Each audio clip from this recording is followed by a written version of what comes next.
Bueno, entonces, la clase pasada nosotros vimos la cota superior, ¿cierto? La cota superior nos muestra como un techo y qué se espera del algoritmo, que el algoritmo no pase por encima de él. ¿Qué quiere decir? Si usted dice que un algoritmo es O de n cuadrado, entonces yo espero que ese algoritmo en su peor caso se comporte como una función cuadrática. Puede ser de cualquier manera, si una función cuadrática de cualquier manera, pero yo espero eso.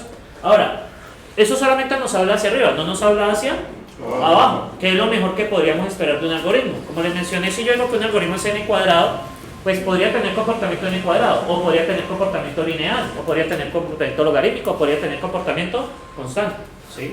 Entonces es algo que uno esperaría, ¿cierto? Pero solamente hablando de techo. Ahora hablamos de otra gran notación, que es la notación omega. La notación omega nos habla de piso. O sea, lo mejor que podríamos esperar. Si yo les digo que un algoritmo es omega de n, lo mejor que yo puedo esperar de él es que en alguna entrada se comporte como una función lineal, una función por n, ¿sí? Pero no nos habla nada de qué, de lo que está arriba, ¿cierto? Eso no nos habla absolutamente nada de lo que está arriba.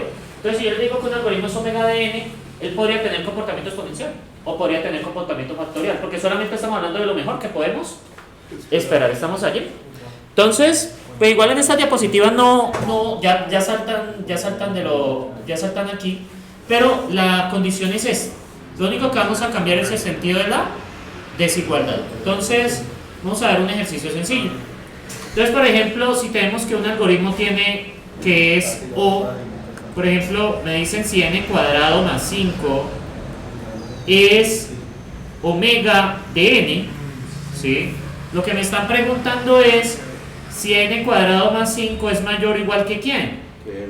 Que c por omega de n, ¿sí? Eso es lo que me están preguntando. ¿Qué quiere decir? Si esto se cumple para un n mayor o igual que un k. Entonces, pues la más fácil es aplicar un límite, ¿no? Si aplicamos el límite cuando n tiende a infinito, ¿qué nos queda? Nos quedaría 1 mayor o igual que 0, ¿sí?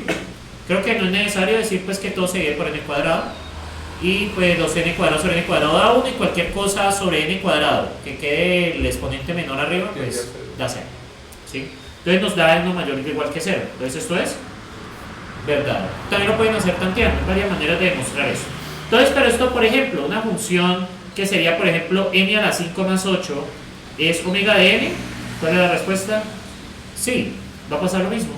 N a la 5 más 8 mayor o igual que c por n, pues esto que nos va a dar 1 mayor o igual que c, ¿cierto? Entonces nos sigue dando la desigualdad allí. Uy, eso se ve como... Eso supuestamente es color rojo.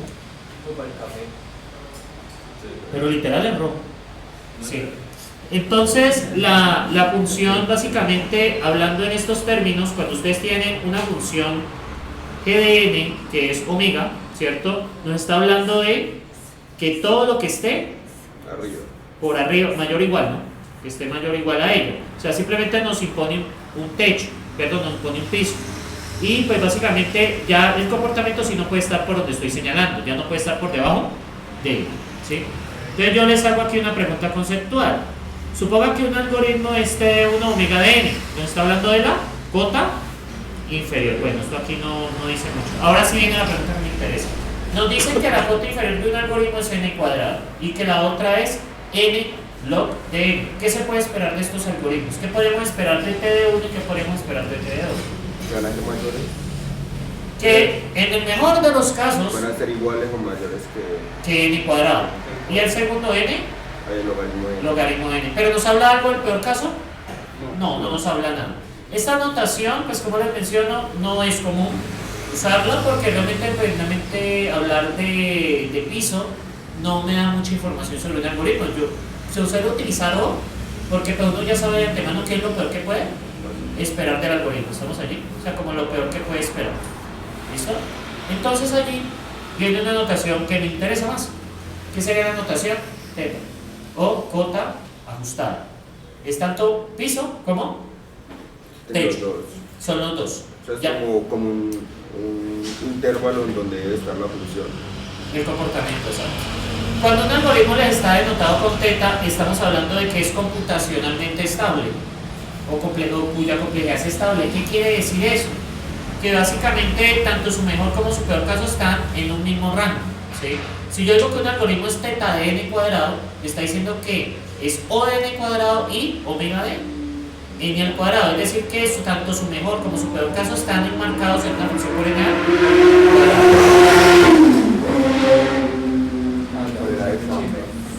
Bueno, no sentirá nada si llega a caer. Entonces, ¿Cuál era? está andando como creo que más de 100. Entonces, no me le mandé el carretero. Entonces, ¿qué pasa?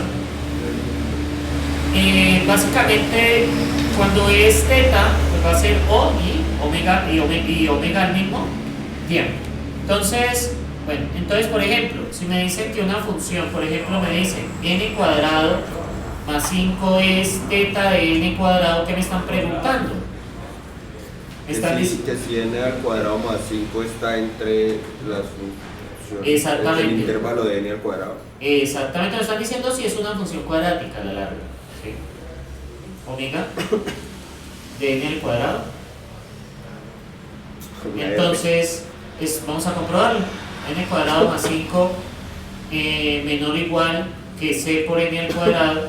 Y acá tenemos que n cuadrado más 5 es mayor o igual que c por n al cuadrado. Entonces, miren, solo cambia el sentido de la desigualdad. Aplicamos el límite y nos da 1 menor o igual que c. Y acá nos daría c, 1 mayor o igual que c. En ambos casos, si escogemos c, bueno, en este caso por el más 5 sería bueno escoger un c igual a 2. Y acá pues podemos escoger un c igual a 1, ¿sí? Igual acá por la intersección, recuerden que c debe ser mayor o igual que 1, pues nos va a dar c igual a 1, ¿sí? La única que sirve es c igual a 1. Entonces, ¿qué ustedes pueden ver acá?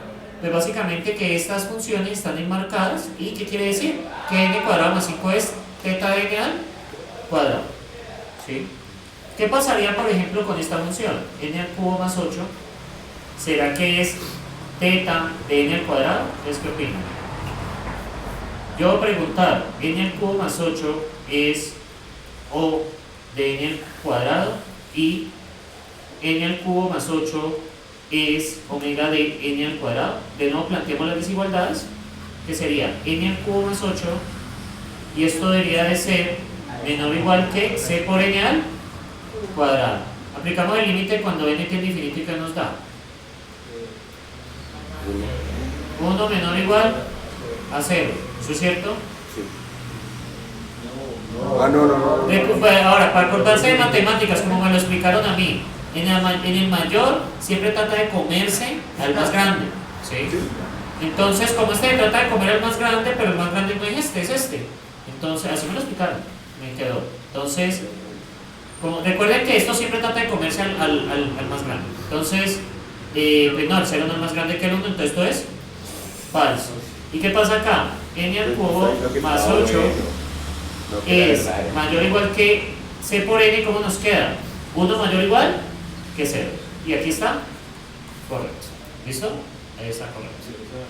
Vale, pero ¿qué podemos decir? Esto es omega, pero no es O. ¿Será teta? No, porque tiene que cumplir los dos. Entonces, esta se llama cota ajustada. Tanto piso como techo tienen la misma. O sea que me imagino que usted en el parcial no va a poner omega o se va a poner es esto, porque tenemos que hallar las dos. Sí, no, yo tengo formas de preguntar esto y en los parciales darán cuenta. Por ejemplo, puedo decir, bueno, n cuadrado es una función que es O de n al cuadrado. Ahora, dada esta otra condición, ¿será que se cumple que puede ser omega de n? Yo les pregunto así. No, yo ya las preguntas me las puedo inventar. Él se puede inventar lo que quiera, yo creo que ya estoy un paso adelante. Sí. Lo siento. Entonces, igual muchos de ustedes son algoritmo 1. Entonces, acá uno puede. Hay más tiempo. Sí. Experimentar. Uno acá puede experimentar, puede mirar aquí a los muchachos. No, por ahí, pobre estaba. No, ustedes son personas muy. Ustedes dentro de su bachillerato son los mejores que hay. Y ya a su vez, ustedes son los 20 sobrevivientes de 60. Aquí hay 20 matriculados. Sí, Entonces ustedes son 20 sobrevivientes, entonces Yo sé que ustedes son los mejores, ¿sí? Entonces uno puede intelectualmente pedirles un poco más. Me subió la moral, pero no creo. ¿Sí? Me subió la moral, pero en el parcial me va a volver a bajar. Entonces. Ah, no se preocupen, yo confío en ustedes. ¿Sí? Bueno, tenemos unas notaciones que es O chica y omega chica. Pues esto será en forma de información, porque pues estas notaciones la verdad no las he visto que las usen. Básicamente lo que cambia es la desigualdad, aquí es que es menor, ¿cierto? ¿Sí lo ven? En vez de O menor igual. es menor. Pero este menor no es en sentido algebraico, este es un menor en sentido polinomial, o sea, de función. ¿Qué quiere decir? Por ejemplo, yo podría decir, sea mayor que 1. exactamente, por ejemplo, 5n al cuadrado menor que 6n al cuadrado, pues uno diría que sí, pero no, porque él tiene el mismo número de polinomios. tiene el mismo número de polinomio, ¿vale? Aquí es que esta diapositiva no lo aclara, no es un menor matemático, no es un menor que usted compare dos cantidades, sino que está comparando órdenes de funciones. Entonces acá hay un buen ejemplo, es que 2 a la n cuadrado es O de n cuadrado, ¿cierto? Porque pues recuerden que está en el mismo orden polinomial. Pero, bueno, y 2n no es n cuadrado, bueno, es asintóticamente ajustada, ¿cierto? ¿Qué quiere decir que sea asintóticamente ajustada? Acuérdense que la notación no habla de menor o igual, ¿verdad? A n al cuadrado. Cuando hablamos de asintóticamente ajustada sería con un igual. Y esto se cumple. No miren que eso sea 2n al cuadrado, sino que son funciones del mismo orden polinomial. O sea, eso no es un igual de comparado. Y pues tenemos acá, pues cuando es estrictamente cota superior, pero acá cuando tenemos la función menor, aquí ya no se cumple. ¿Por qué? Porque el menor es igual. Exactamente, no es el mismo orden polinomial, ¿vale? Y porque yo acá podría poner un 2n al cuadrado, y esto, perdón, un 5n al cuadrado. Pero igualmente da lo mismo. Igualmente da falso, ¿vale? Si me entienden allí, no es el menor, no es un menor que hable de cantidades, es un menor que habla de orden de las funciones. ¿Me siguen allí? De todos modos, yo puedo arreglar esto de tal manera que yo podría multiplicar esto de tal manera me dé 5, ¿sí? Entonces pues ya se perdería la desigualdad. Recuerden que es un C por la función, ¿sí me siguen allí? Y yo ese C puedo ajustarlo de tal manera me dé igual, ¿sí? Hay forma de hacerlo. Entonces cuando hablamos de cota superior estricta, entonces estamos hablando de que no permitimos el mismo orden polinomial. Son todas las funciones que están por debajo. ¿Qué está por debajo de n al cuadrado? N log de n y pues todo lo que viene abajo. Recuerden que el orden es n cuadrado, n log de n, aquí vendría n. ¿Listo? Entonces hablaría de todo lo que está por debajo. Menos n. ¿Menos n? ¿Qué? ¿No haría ahí con n también? No, de n, luego viene el logaritmo de n y luego viene constante. Hay una cosa. No tenemos, por ejemplo, una función que sea raíz de n, no tiene sentido. La complejidad nunca te va a reducir. Perdón, no, raíz de n sí. No, era otra que yo estaba pensando. Por ejemplo, hay una función que no puede existir. Raíz de n no. No, raíz de n porque raíz de n crece. Por eso. Toda que crezca, pero por ejemplo, 1 sobre la n no es una cota complejidad. O sea, es una función matemática y es válida en términos de la notación. Pero 1 sobre n no existe. Ustedes tienen un algoritmo que a medida que aumenta la entrada va a demorarse menos. Porque recuerden que 1 sobre n tiene una cota asintótica hacia 0. ¿Sí? Tiene sentido que un algoritmo a medida que usted le meta una entrada más grande decrezca en lugar de crecer. Entonces, esto por ejemplo no existe, la más de abajo es 1. ¿Sí? Un algoritmo 1 sobre n, eso no existe. Entonces, ¿qué pasa?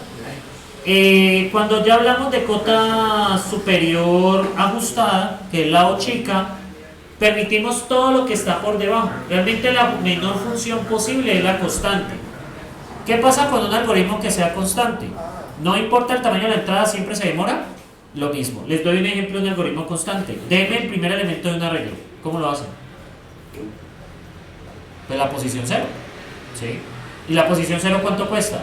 Es una operación, nos cuesta 1. ¿Importa el tamaño del arreglo? No. ¿Sí? El arreglo puede tener tamaño 100, puede tener tamaño 1000, puede tener 1.000.000, pero sacar el primero siempre nos va a costar lo mismo en términos de complejidad. Bueno, complejidad computacional, complejidad espacial es otro cuento, pero estamos hablando de complejidad computacional, ¿estamos ahí? Entonces realmente la menor cota que ustedes van a encontrar es 1, la constante. No hay nada por debajo de eso, ¿sí? No hay un algoritmo que decrezca. Y recuerden que el decrecimiento a la ministra ya no está, ¿sí? Entonces, Es un chiste malo, ¿no? Bueno, en eso sí. ¿Crecimiento de qué? No, no he escuchado a la ministra de Minas, a la anterior que hablaba de Irene Vélez. Irene Vélez del decrecimiento. Uy, no la quiere. Ella fue profesora de nuestra alma mater. Sí. Gracias a ella no. Siempre hay una decepción en la familia. Siempre hay una manera en la familia. Bueno, entonces lo que les quiero decir es que pues en términos de complejidad computacional no hay por debajo de nada de una constante, no puede pasar, ¿sí? Porque si la función depende de n y va a hacer algún cálculo, ¿cómo va a decrecer a medida que la entrada crece? Eso no tiene ningún sentido, ¿sí? Entonces, bueno, estamos ahí. Entonces, cuando hablamos de cota o chica, estamos hablando de que son estrictamente inferiores, ¿estamos ahí? Estrictamente inferiores. Y tenemos la notación W, que sería básicamente la cota inferior estricta. ¿Qué quiere decir? Que usted le impone un piso, pero usted no puede tocar el piso. Por ejemplo, si una función es, W de n, ¿qué quiere decir eso? Que es cualquier función que sea mayor linealmente, que sea mayor que una lineal. Entonces arrancamos con L de log de n. Logaritmo de n. N log de n hacia arriba, que quería n cuadrado logaritmo de n al cubo y así, exponencial, factorial, n a la n. Entonces esto nos hablan es de unas cotas estrictas. ¿Que esto es usado? La verdad, no. ¿Sí? Ni la W ni la anterior. No, pero quiero que entiendan el concepto porque eso sí lo puedo preguntar en el examen. Conceptualmente le puedo preguntar. ¿A conceptual? Sí, claro, puedo hacerlo. No, pues que hacer un examen de esto es muy conceptual. Porque bueno, yo le digo con la función de eso n al cuadrado. ¿Será que todas las funciones que son n al cuadrado podrán ser o chica de n al cuadrado? ¿Cuál sería la argumentación? La respuesta es no. Porque muchas veces el lado puede ser igual. Exactamente, tenemos una que es igual, que es 5n al cuadrado más 5, que sí es, pero no es o chica. ¿Estamos de acuerdo? Esa sería una argumentación, yo les puedo preguntar así. O sea, yo no voy tanto por preguntas de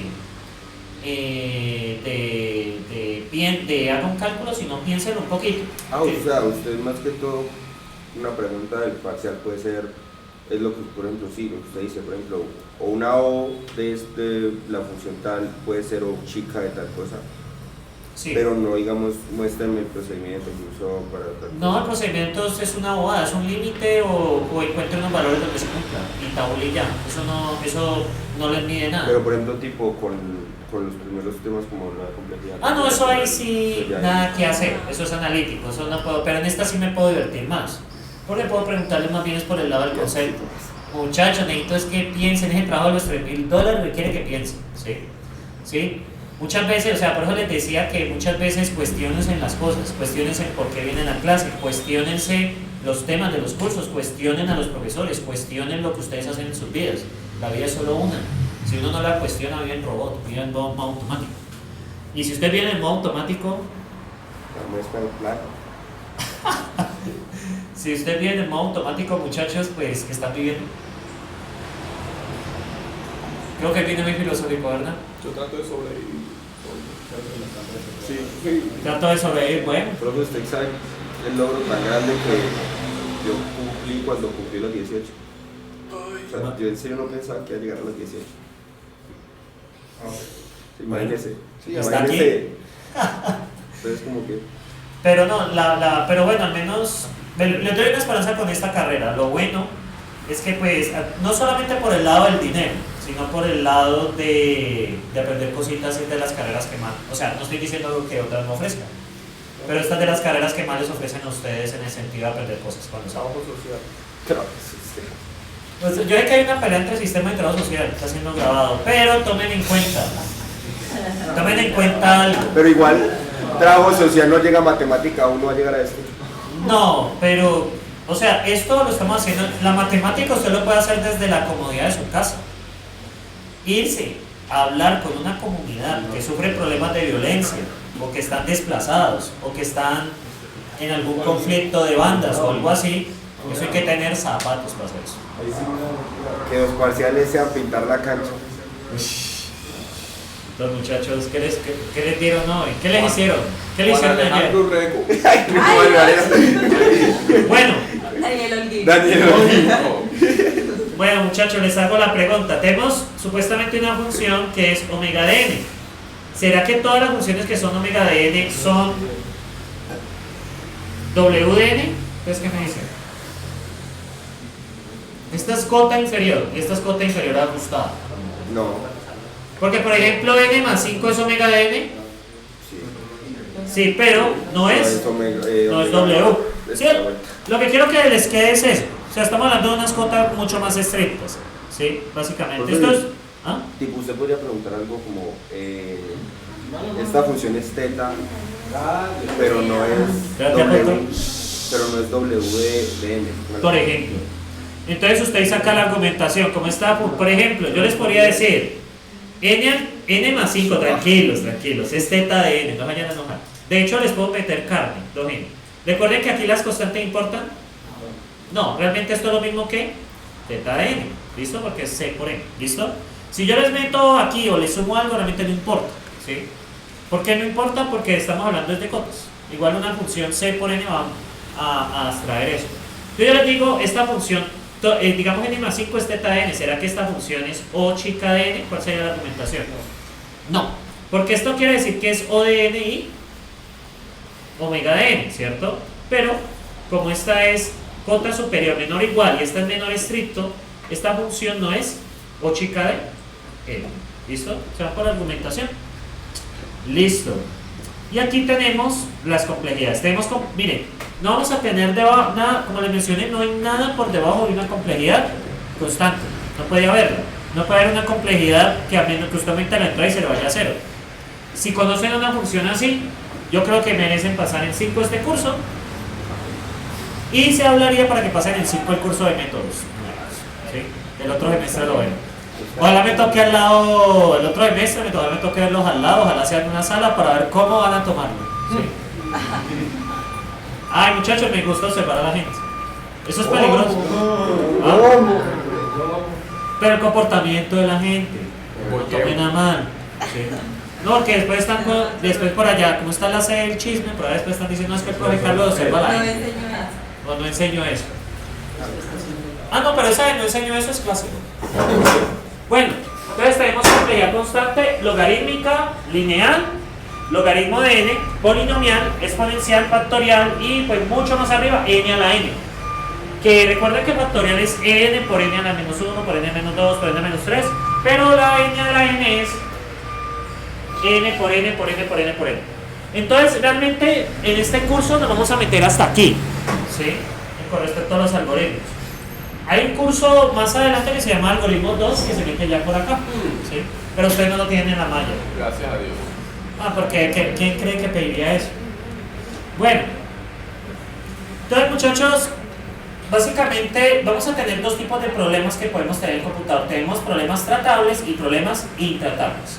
Los problemas tratables son aquellos que pueden resolver en tiempo polinomial, es decir, de n elevado a la b hacia abajo, ¿sí? Ahora, n elevado a la b es traicionero, porque pues n a la b puede ser n al cuadrado, n al cubo, n a la 100, n a la 1000, ¿cierto? Y pues realmente un problema que sea n a la 100, ¿se imaginan el crecimiento de eso? Profe, Sí. y la b no puede ser negativa. No, porque si fuese negativa se nos va, por acá sería 1 sobre n a la b y eso no existe. No, la b es estrictamente positiva, mayor o igual que 1. Entonces, ¿qué pasa? Realmente, problemas tratables, uno puede decir que un problema de n a la 100 es tratable, pero realmente no lo es. ¿Por qué? Porque pues en este computador, en las máquinas de Turing que nosotros tenemos, menos la valor de máquinas de Turing discreta 2. Máquinas de Turing. Ah, es que bueno. no, es que hablo muy rápido, no le entiendo. Roland no enseñó eso. A ver si la Sí, sí. Bueno, entonces un problema que sea n a la 100 realmente eso no es muy difícil de manejarlo, ¿sí? Porque el computador se le va, o sea, crece tan rápido con respecto a la entrada que se vuelve inmanejable. O sea, por ejemplo, ¿cuánto es 5 a la 100? Y teórica y una medida experimental. Ustedes pueden hacer una medida experimental. Si un algoritmo con una entrada les da más de 100 millones de pasos, eso ya... O sea, más o menos es la medida que yo he podido obtener. Hay algo que ahorita les hago promoción de otra cosa. Entonces, una medida experimental que yo he podido obtener y pues que se habla en el medio de los maratones de programación es que si algo se tarda más de 100 millones en algún caso, o sea, 100 millones sería, digamos, un ciclo for de 3. Se es n al cubo, ¿cierto? ¿Qué pasa si n vale 1000? Sería 1000 al cubo. ¿Cuánto es 1000 al cubo? 1000 millones. Sí, o sea, un triple for, algo tan sencillo como un triple for. ¿Qué tardaría n al cubo? Más o menos, ¿sí? Entonces, siendo n al cubo, 1000 millones ya es algo... O sea, si se pasa de los 100 millones, esa vaina se va a demorar, ¿sí? Y eso no ha cambiado en la luz orgánica. Más de 100 millones es una mala medida, ¿sí?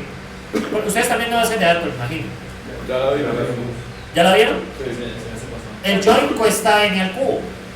Imagínense meter 2 tablas de 1000 datos. Sería alrededor de 1.000.000 de operaciones. ¿No han pillado que el join ya en tablas grandes les empieza a demorar mucho? Porque, ¿cuál es la complejidad del join? N al cubo. Entonces uno, ¿qué hace? Pues reducir el tamaño de la entrada, porque los join a veces no se pueden evitar, pero uno lo que puede hacer es bajarle al n. Hay formas de hacerlo con los selects, ¿sí? Haga un select, filtre antes de hacer join. Pero usted viene de una época muy bacana, porque usted puede hacerlo al revés. ¿Y qué creen que pasa? La consulta se optimiza por debajo. ¿No les dijeron eso? Las consultas se optimizan por debajo. Y de hecho la diferencia entre los diferentes gestores de datos es la optimización de las consultas. Hay que destacar que de pago como el Oracle o el de Microsoft, estamos hablando de los profesionales, tienen una buena optimización de consultas por debajo. ¿Por qué creen que una empresa no coloca las cosas en un Postgres?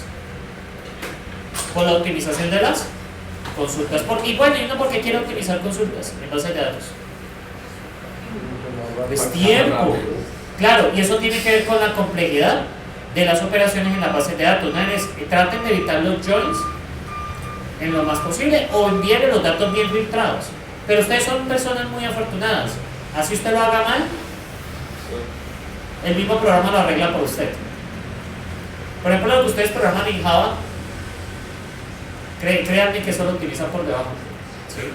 Creo que tiene que hacer bastante trabajo Bueno, muchachos, los problemas que no se pueden resolver en tiempo polinomial se llaman NP, polinomial no determinista. ¿Qué quiere decir? NP en sí no significa no polinomial, significa polinómico no determinista. ¿Ustedes se acuerdan de las máquinas de Turing no deterministas? ¿Sí? A ver. ¿Ah? Ay, muchachos. Una máquina de Turing determinista puede hacer una operación a la vez. Símbolo, coma, estado. ¿Estamos de acuerdo? Estamos en estado Q0, mete una y va Q1. ¿Listo? Eso es un estado a la vez. Una máquina de Turing no determinista puede hacer 2 a la n operaciones a la vez. Pues, muchachos, la conjunción entre el símbolo y el conjunto potencia. Porque es que un símbolo puede ir a nada, aquí, que es nada, puede ir a un estado, puede ir a 2 estados, puede ir a 3 estados, hasta n estados. O sea, son 2 a la n operaciones que puede hacer una máquina de Turing no determinista. Muchachos, voy a decir al profe que faltó más hoy. ¿Sí? ¿No? Porque los ¿Por eso? No. No mentiras. Entonces, bueno, les explico, no pasa nada. No, o sea, puede ser que el profesor lo haya dicho, pero de nuevo, viene a las reflexiones que uno hace. El estudiante usualmente no estudia por aprender, estudia por pasar un examen. Y esa es yo creo que las pérdidas más grandes que ustedes pueden tener en sus vidas. Y ustedes están en el prime de sus vidas. Sí. Yo ya estoy cerca al final de mi prime, pero bueno, lo estoy tratando de disfrutar. El prime es que no les duele nada, que pueden levantar, pueden comerse un pollo y no les pasa nada. Ustedes no necesitan dormir. Ustedes pueden dormir 20 minutos y ya están corriendo. Pueden comerse un pollo entero apanado, no les pasa nada. Ayer dormí 12 horas. ¿Dormí 12 horas? Uy. Ustedes pueden, por ejemplo, pueden jugar fútbol lo que quieran, no les duelen las rodillas. Hoy jugando a los... No, tú eres la generación que nació vieja. Entonces, efectivamente. ¿qué pasa? Una máquina de Turing no determinista, como puede hacer 2 a la n operaciones al mismo tiempo, recuerden que esta máquina de Turing que hay aquí solo puede hacer una operación a la vez, ¿sí? Por más multinúcleo que sea, Es una operación a la vez. ¿Sí? Obviamente eso ocurre demasiado rápido. Y pues uno tiene la sensación de que hay varios procesos al tiempo, pero realmente en el fondo, mirándolo en términos de milisegundos, se hace una operación a la vez. ¿Sí? O sea, esto va un paso a la vez, solo que sucede demasiado rápido para nuestra percepción del tiempo. Entonces, ¿qué pasa? Los polinómicos no deterministas son aquellos que una complejidad exponencial se puede resolver en tiempo lineal. ¿Por qué una complejidad exponencial se podría resolver en tiempo lineal? Porque una máquina de Turing no determinista hace 2 a la n operaciones a la vez. ¿Sí lo pillan? Si ese tipo de máquina existiera, a este curso no lo necesitamos. ¿Para qué vamos a hablar de complejidad si cualquier cosa que usted haga no tiene repercusión? Pero como estamos en el mundo determinista, quizás sus hijos o sus nietos sí, no se preocupan por este curso. ¿Sí? Si es que los tienen, no mentiras. Entonces, ¿por qué? Bueno, Yo lo niego. ¿sí? Yo no le tengo mi apellido. Igual eres ingeniero del sistema que te puede sacar plata. Entonces, ¿qué pasa? ¿Qué pasa acá? Entonces estos problemas se llaman polinómicos no deterministas. Lo que pasa es que en una máquina de Turing determinista tienen complejidad exponencial, pero para una máquina de Turing no determinista tienen complejidad lineal. Si usted puede hacer 2 a la n operaciones a la vez, algo que tarde 2 a la n, ¿cuánto tarda usted? Tarda n. ¿Sí? Lo puede hacer de forma lineal. ¿Sí me siguen allí? Por eso es que ustedes en matemáticas discretas no ven eso, para entender esto acá. Entonces, hay un tipo de estos problemas que se ven en algoritmos 2, igual les doy la promoción para que pasen para ingeniería, para que se diviertan en algoritmos 2, ya el curso lo pedí. Entonces, ¿qué pasa? Hay unos que se llaman NP completos. Hay una serie de problemas que llaman NP completos. Hay un problema que se llama la satisfactibilidad binaria, problema SAT. ¿En qué consiste? En unas cláusulas en forma normal conjuntiva. ¿Se acuerdan de la forma normal conjuntiva? Que sería conjunción de disyunciones. Por ejemplo, A o B, paréntesis, y B y C.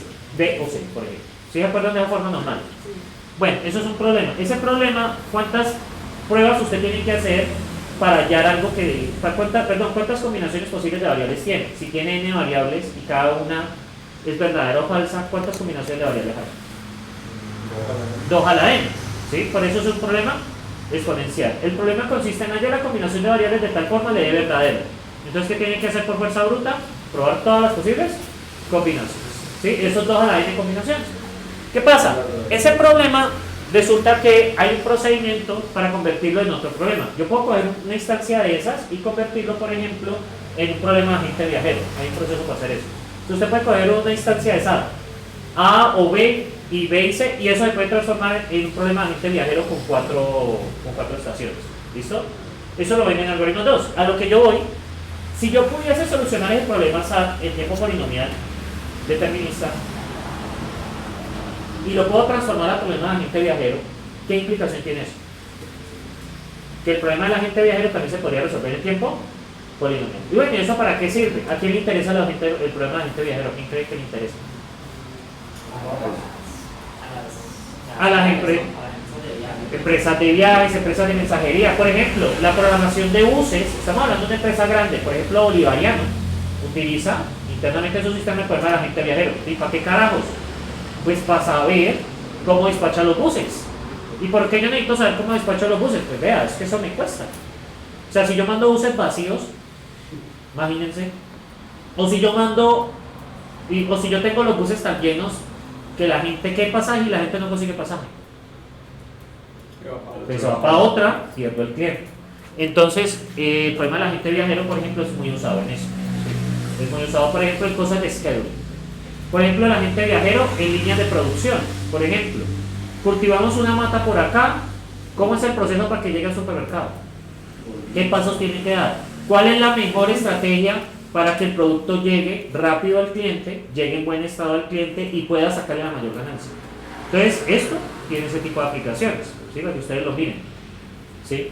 O sea, lastimosamente aquí en Colombia, ¿qué suelen hacer? Compran el software ya hecho, pero el software que tienen hecho, pues, tiene esas características. Pero la idea es que ustedes vayan más lejos, ¿no? Ustedes son estudiantes de Univalle y se les maltrata para que ganen buen dinero, ¿sí? Usted sabe que todo esto es con... Bueno, esto ya lo había dicho. ¿Cuánto puede estar ganando? ¿Cómo?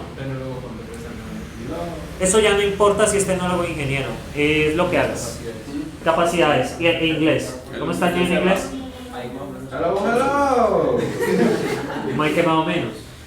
Apenas estamos poniendo una. Muchachos, El inglés de la universidad no importa, les toca a usted adquirirlo por su cuenta. ¿Conoce a alguien que sea egresado, alguien?